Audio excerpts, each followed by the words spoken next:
क्या आप जानते हैं, कलयुग में एक ऐसे भगवान हैं जो बिना बुलाए भी अपने भक्तों की मदद करते हैं, जिन्हें हारे का सहारा कहा जाता है। वो हैं खाटू श्याम। आज हम सुनेंगे उनकी पूरी कथा, जन्म से लेकर आज तक, एक ऐसी कहानी जो आपके दिल को छू जाएगी। महाभारत काल, जब धरती पर धर्म और अधर्म का संघर्ष चल रहा था, उसी समय जन्म हुआ एक वीर बालक का, बर्बरीक। वे महान पांडव भीम के पोते थे। उनकी माता मौरवी ने बचपन से ही उन्हें धर्म और करुणा का पाठ पढ़ाया। बर्बरीक सिर्फ शक्तिशाली ही नहीं बल्कि दयालु भी थे। बर्बरीक ने भगवान शिव की कठोर तपस्या की। उनकी भक्ति से प्रसन्न होकर भगवान शिव ने उन्हें 3 अमोघ बाण दिए। इन बाणों की शक्ति इतनी थी कि एक बाण पूरी सेना को चिन्हित कर सकता था, दूसरा उन्हें समाप्त कर सकता था, तीसरा वापस लौट आता था। इसीलिए उन्हें 3 बाणधारी कहा जाता है। जब महाभारत युद्ध शुरू हुआ, बर्बरीक ने भी युद्ध में जाने का निश्चय किया, लेकिन उनकी माता ने एक वचन लिया कि तुम हमेशा हारने वाले का साथ दोगे। बर्बरीक ने यह वचन स्वीकार किया और यही वचन उनकी नियति बन गया। रास्ते में उनकी मुलाकात हुई श्री कृष्ण से। श्री कृष्ण जी ने उनसे पूछा, अगर दोनों पक्ष हारने लगे तो?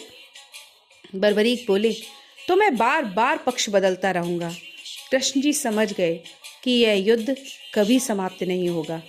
कृष्ण जी ने बर्बरीक से दान में उनका शीश मांगा। सोचिए, एक युवा योद्धा युद्ध से पहले ही अपना सिर दान कर देता है।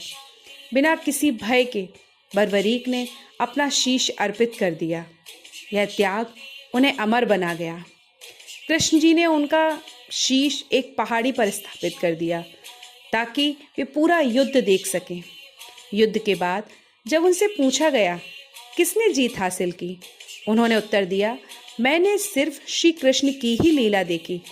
कृष्ण जी उनकी भक्ति और त्याग से अत्यंत प्रसन्न हुए। उन्होंने वरदान दिया, कलयुग में तुम श्याम नाम से पूजे जाओगे। और इस प्रकार बर्बरीक बने खाटू श्याम बाबा।